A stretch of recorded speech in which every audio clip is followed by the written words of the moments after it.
disappointed in the outcome. We thought we played real hard. Thought we got, particularly, in the second half. Offensively, in the first half, we were just, we were straight bad. Our execution was bad. Our screening, cutting was bad. Second half, we got probably some of the best looks, either in transition or off of sets.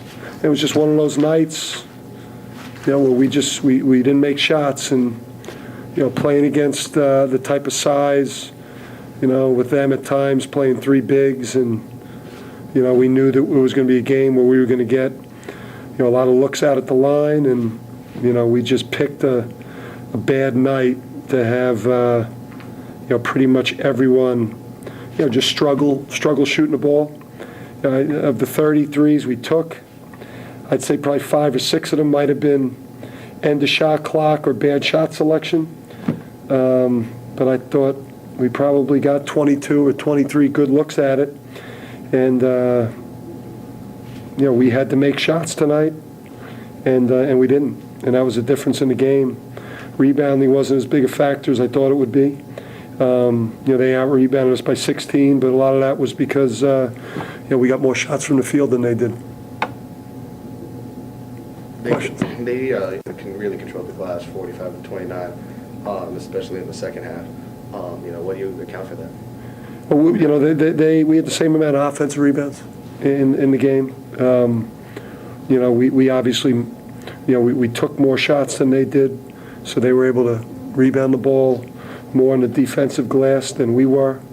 And then I would attribute that to, the fact that, in Atlantic 10 games, they're the best rebounding team, and I don't know if we're the worst. So that's what's going to happen when the best plays the worst. How much did their defense have to do with this?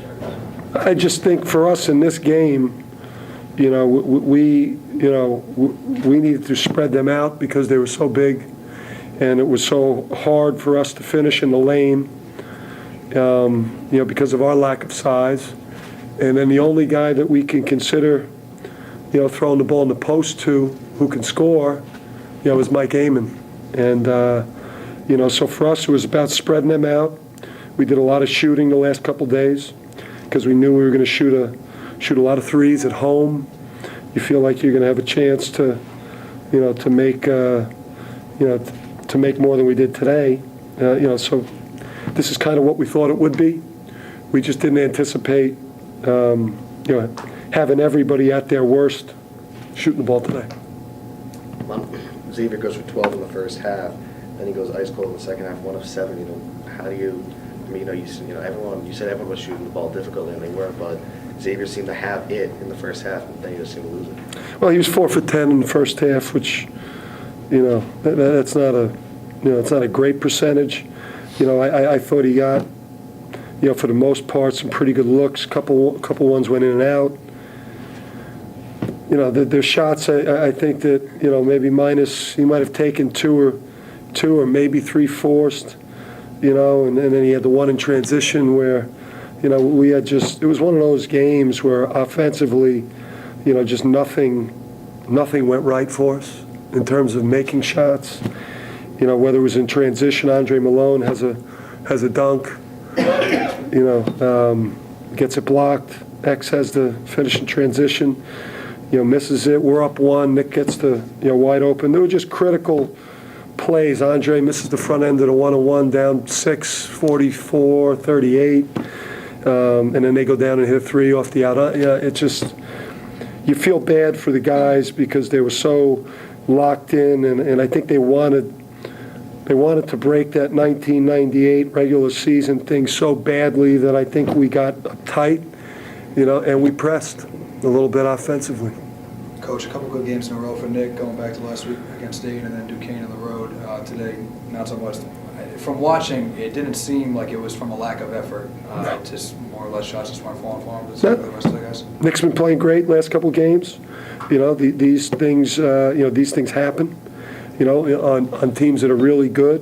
When a guy's struggling and plays only 22 minutes, somebody from your bench, normally would then come in and pick him up.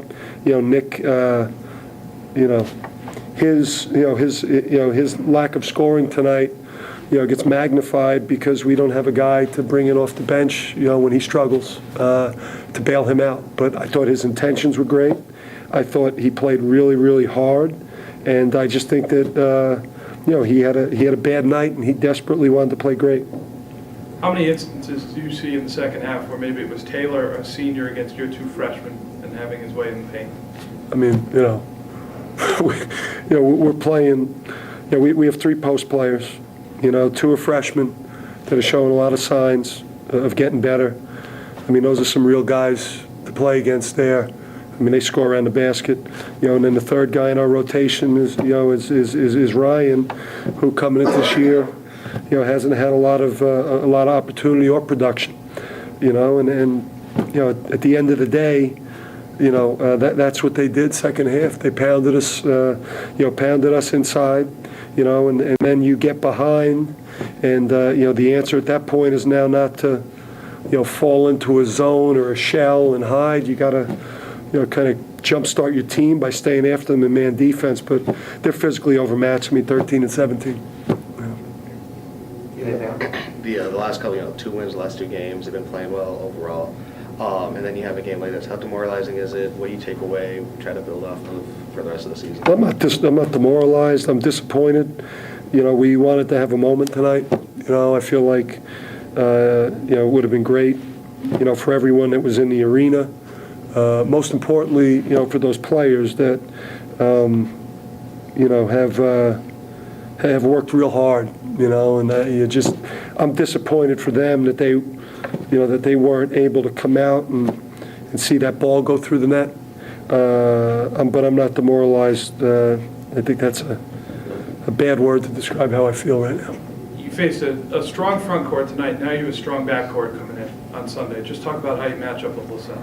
Well, they're one of the best teams in a great league, and it's obviously going to be tough. They're an NCAA tournament team. They are ridiculously good on the perimeter. They placed 4 guards, so there's going to be no mismatch stuff for us at the 4. Their interior guys are, they got one of the best low post scorers in the conference. If we